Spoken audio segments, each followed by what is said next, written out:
أعوذ بالله من الشيطان الرجيم. بسم الله الرحمن الرحيم. اللهم صل على سيدنا محمد وعلى آل سيدنا محمد كما صليت على سيدنا إبراهيم وعلى آل سيدنا إبراهيم، وبارك على سيدنا محمد وعلى آل سيدنا محمد كما باركت على سيدنا إبراهيم وعلى آل سيدنا إبراهيم في العالمين إنك حميد مجيد. By the barakah of Sidi Shaykh, Sidi Mohamed Faouzi Karkari قدس الله سره. Notes from مذاكرة of January 17, 2024, Part 2. Before starting this video, I would like to state that this work would never have seen the light without Sidi Shaykh. If something is wrong, it will be from myself, and everything that is correct is from Sidi Shaykh. A disciple had a direct vision, mushahada, in which he saw himself in a gathering where Sidi Shaykh was delivering a lecture to the disciples. As the disciple raised his head, he observed Sidi Shaykh holding a ney, a traditional musical instrument similar to the flute. Sidi Shaykh continued the lecture by playing the ney, but instead of producing sounds, the instrument produces the names of Al-Jalal Allah and Lillah written in light. These names departed from the ney and soared, landing in the hearts of the disciples present. Some hearts received the name Allah, while others embraced the name Lillah. The disciple himself was delighted to find the name Lillah embedded in his heart, bringing him joy. In the first part of his answer to this question, Sidi Shaykh first explained the meaning of a direct vision mushahada, as well as the importance of establishing the vision of the light in one's heart. In this part, he gave an interpretation to the disciples' mushahada, as well as advices to the disciples on how to perfect their prayers. So Sidi Shaykh explained that the primary issue regarding the ney is the existence of a group of people who forbid music. In the tariqah, music is neither prohibited nor considered haram. Sidi Shaykh further explained that the tariqah Karkari is Shadili. Its jurisprudential school is Maliki, and its creed is Ash'arism. Abu Hassan al-Shadhuli has enacted music in the spiritual journey. He approved the daf, the ney, the drum. Many sads, awliya, approved the music and musical instruments. Sidi Shaykh stated his respect for the ney, noting its unique ability to touch the heart more deeply than any other instruments. He described how the ney creates a sense of tenderness and evokes feelings of love and affection. Sidi Shaykh explained that the form of the ney is a measured alif muqaddar. It's composed of a well on top of a well on top of a well, etc., or a ring on top of a ring on top of a ring. The supreme ney can have up to 9 holes, corresponding to the number of numbers, which are from 1 to 9. As for the number 10, it corresponds to the combination of 1 and a 0, and then there is an infinity of numbers. Sidi Shaykh added that there are 9 fixed numbers. If one respects only the numbers and comprehends the reality of the first, the second, the third, etc. to the 9th, he becomes an expert in mathematics. Otherwise, if one fails to recognize the value of numbers and their significance in his life, then there is nothing. Sidi Shaykh Qaddasallahu Sirra explained that the ney instrument exemplifies the flowing of the number 1 through numbers, Sarayan al-Wahid fil a'dad. The number 1 flows in the 9 numbers. One can either close all the holes and open just 1, or close 1 hole and open 9, etc., and then blow into the ney. Depending on the use case, the instrument produces a different sound. Whenever it flows in 1, it gives a power, quwwa, and union, jama', and whenever it flows in a multiplicity of numbers, it gives separation, farq.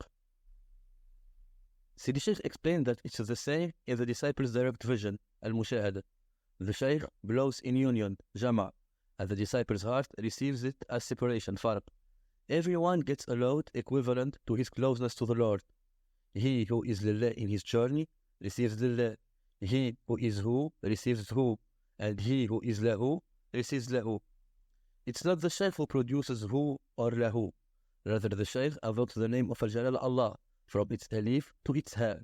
However, the disciple cannot carry the entirety of it. Then he receives what his recipient is able to support. Sidi Shaykh Qaddasallahu Sirra explained that the heart, as the recipient, cannot carry the entire load due to the issues it contains. Then one needs to purify his heart. The objective of the jihad that one learns and all the commands and prohibitions here is not to carry more, but to clean more. As for carrying, the more one empties himself, the more he carries. Sidi Shaykh added that the emission, al-ilqa, is from Allah, His Messenger, sallallahu alayhi wa sallam, and His sons, awliya.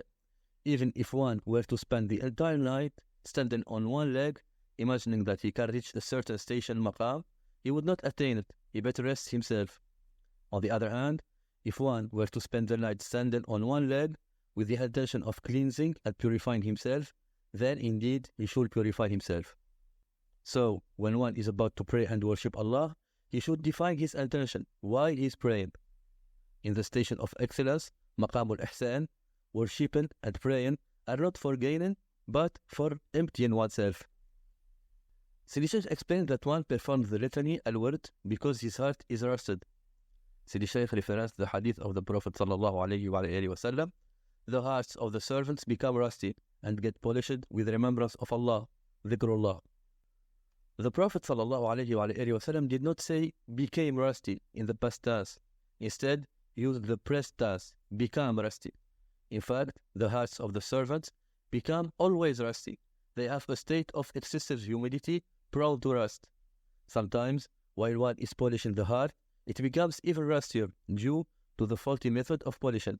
This occurs when good deeds are mixed with sin. Sidi Shaykh added that during the period of polishing, one should not add lower additions. He added that some say that they perform remembrance, qiyam, and pray multiple types of prayers. But for the Shaykh, they are doing nothing, because they are doing these adds, but at the same time, they do disasters during the time of remembrance. Sidi Shaykh added that there are who practice zina in the heart of prayer. When one is thinking and imagining scenes in his prayer, it's as if he is doing it in the heart of prayer. Outwardly, people may say, MashaAllah, he does not stop praying, but if one reveals his inner self, he will be found to be the biggest disaster. Sidi Shaykh explained that the solution to this is that one should multiply and accumulate worship, not for reward, ajr, or to attain a high station, but rather for reassurance and tranquility. The remembrance that one engages in is not to reach a high station, but rather to make his heart safe and reassure the heart by what Allah has gifted him in terms of closeness, because closeness to Allah is a gift from Allah, not a reward for one's worship. The same applies to paradise. It's a gift and a mercy. One enters it with Allah's mercy, not with prayer. However, the prayer and worship that one does are for him to be in the best form, fi ahsani taqweem, and not to remain in the lowest of the low, asfalu safilin. Sidi Shaykh then gave some remarks to disciples about prayers. He explained that even in the outward aspects of prayer, not just in thoughts and inner aspects, there are a lot of issues. He said that one should stand in prayer like a policeman or a soldier in a position of discipline. Sidi Shaykh also spoke about folding the hands in prayer and demonstrated that one should put the right hand on top of the left hand in the correct position. He also pointed out the issue of performing prayer with haste and said that calmness is one of the conditions of prayer. He referred to the hadith of the Prophet ﷺ when he said to a man, "Go back and pray again, for you have not prayed."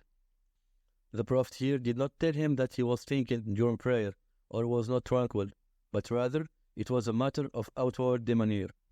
Sidi Shaykh mentioned other behaviors such as touching the beard or yawning during prayer, which is a sign that Satan is in front of the one who is praying. Sidi Shaykh said that one should study these simple points so that he can fix his prayer. The station of excellence, maqamul ihsan, is not to see Allah, but rather to worship Allah as if one sees Him. One cannot claim to see Allah if his worship is ruined. Sidi Shaykh then returned to talk about the name Allah. He said that if one studies the foundation set by Sidi Abdul Salam ibn Mashish or Sidi Abu Hassan al-Shadhili, he will find that the Shadhili Tariqa teaches the supreme name, Al-Ism Al-A'zam Al-Mu'azzam, and firmly believes that this name is Allah, with the alif, the two lams, and the ha.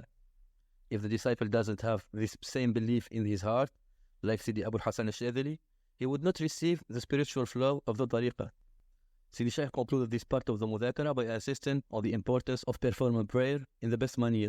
He underscored the significance of following the Imam in ruku' and sujood, stressing it as essential condition of prayer. Sidi Shaykh added that the first thing that Allah will question the servant about is the prayer. One cannot tell Allah about his other acts of worship if his prayer is not valid. Therefore, one must prioritize refining all aspects of his life, including relationships with parents and wife, etc., to ensure the excellence of his prayers. Sidi Shaykh encouraged disciples to train themselves on these points in their lives. So that was all for this video. Alhamdulillah الذي هدانا لهذا وما كنا لنهتدي لولا إن هدانا الله. لقد جاءت رسل ربنا بالحق. اللهم لك الحمد، اللهم لك الحمد، اللهم لك الحمد.